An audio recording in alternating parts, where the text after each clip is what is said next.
Pengisian lembar riwayat hidup belum merupakan pemeriksaan psikologi yang sebenarnya, tetapi baru merupakan pengumpulan data untuk melengkapi berkas saudara. Gunakanlah bolpen atau pulpen saudara, marilah kita mulai. Isilah nomor pemeriksaan saudara di sebelah kanan atas lembar itu. Lanjutkanlah dengan tanggal pemeriksaan, yaitu tanggal 1 bulan Juni dan tahun 2024. Kemudian, isilah nama lengkap saudara dengan huruf cetak. Tidak boleh ada singkatan. Jadi, kalau nama saudara R. Bagio, harus ditulis lengkap. Apakah Raden Bagio atau Rudi Bagio? Gelar kesarjanaan dituliskan di belakang nama. Misalnya Raden Bagio, Dr. MSc, silakan.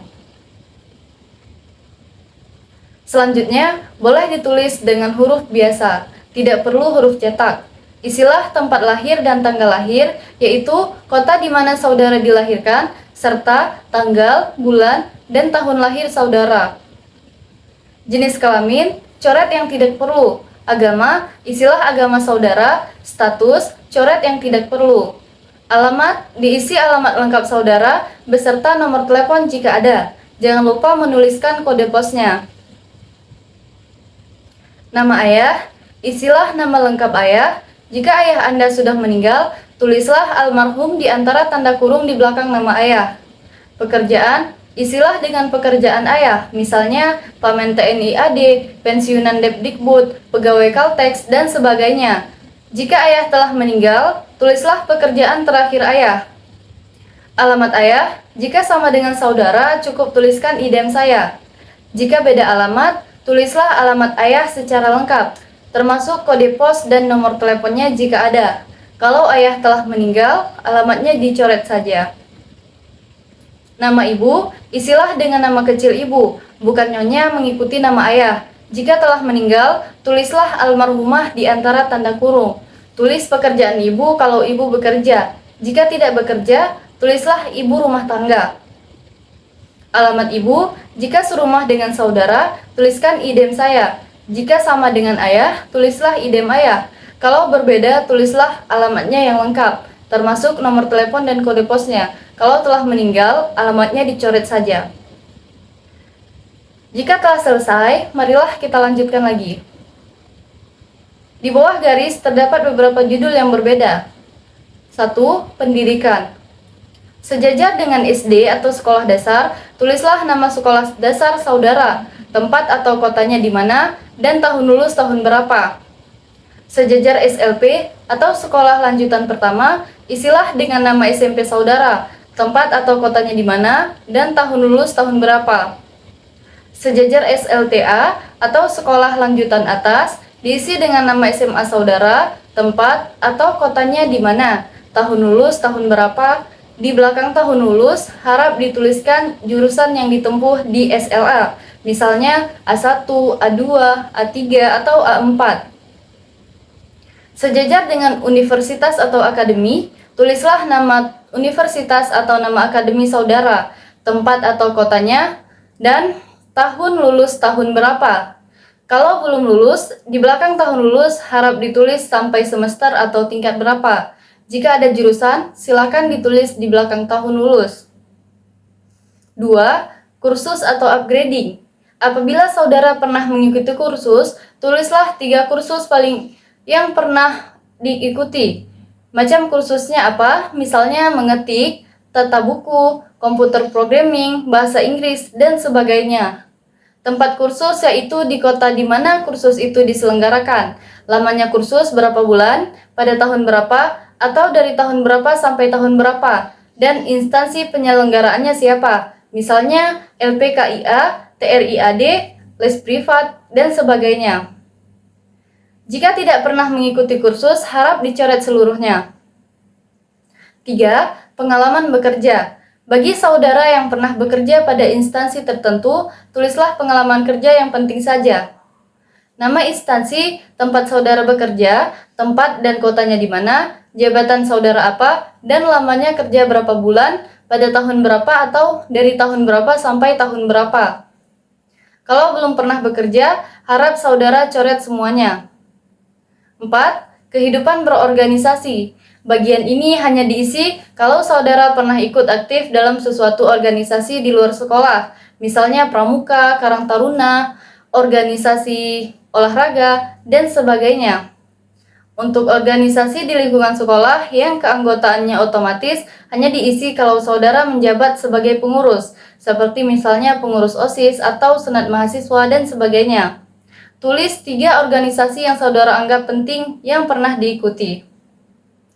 Isilah nama organisasi saudara, jabatan saudara sebagai apa, lamanya berapa bulan, pada tahun berapa, atau dari tahun berapa sampai tahun berapa, dan tempat atau kota di mana organisasi itu berada.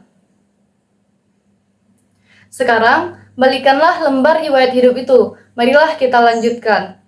5. Olahraga.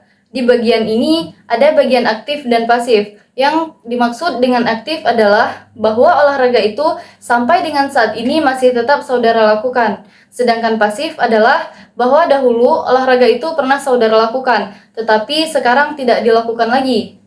Tulislah macam olahraga yang saudara lakukan, dan di belakangnya tulislah aktif atau pasif di antara kurung. 6. Kesenian.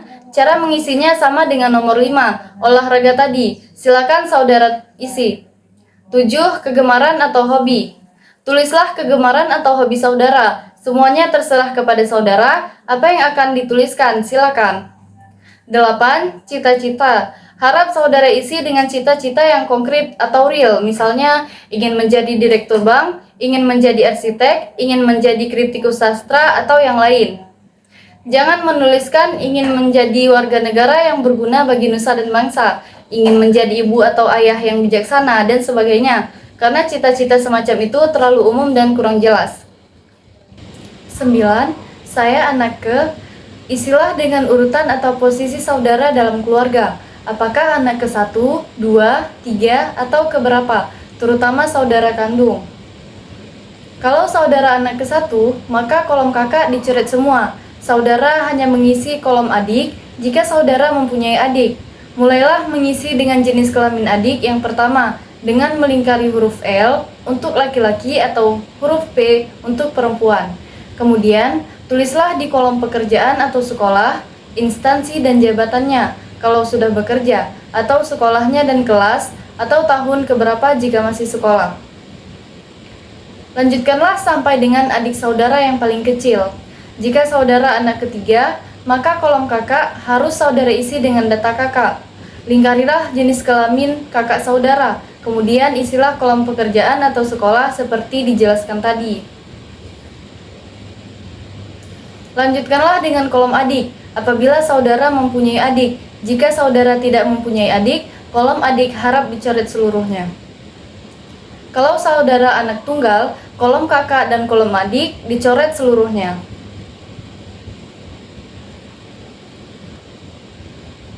10. Apakah saudara pernah sakit keras?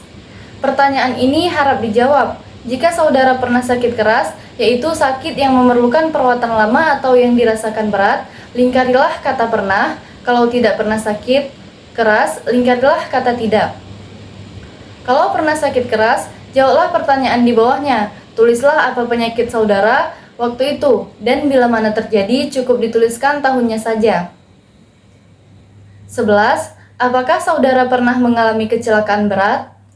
Yang dimaksud dengan kecelakaan berat adalah kecelakaan yang menimbulkan cacat yang masih dirasakan akibatnya sampai saat ini, atau yang harus dirawat di rumah atau di rumah sakit dalam jangka waktu yang cukup lama.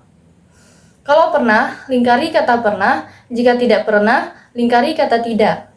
Jika pernah, jawablah pertanyaan di bawahnya. Kecelakaan apa pada waktu itu? Bila mana terjadinya? Cukup tahunnya saja. Dan apa akibatnya? Kalau tidak pernah mengalami kecelakaan berat, coretlah pertanyaan di bawahnya. 12. Pernahkah saudara mengikuti psikotes? Maksudnya adalah pemeriksaan psikologi sebelum hari ini. Jika pernah, lingkari kata pernah. Kalau tidak pernah, lingkari kata tidak. Kalau pernah, jawablah pertanyaan di bawahnya. Bila mana cukup tahunnya saja, tempatnya cukup kotanya saja, dan tujuannya untuk apa, misalnya pemilihan jurusan, seleksi masuk sekolah, seleksi pegawai, dan sebagainya.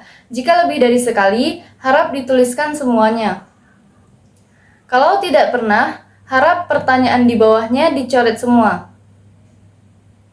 Jika sudah selesai, di bagian bawah garis silahkan ditulis Banda Aceh atau tanggal hari ini, tanggal 1 bulan Juni tahun 2024. Kemudian, saudara bubuhi tanda tangan. Tidak usah diberi nama jelas lagi. Baiklah saudara-saudara, pengisian lembar riwayat hidup selesai. Letakkan alat tulis saudara, telitilah kembali isiannya. Jika sudah selesai, letakkan lembar riwayat hidup itu di sisi meja yang kosong untuk dikumpulkan. Sekarang kita akan mulai dengan pemeriksaan psikologi yang sebenarnya.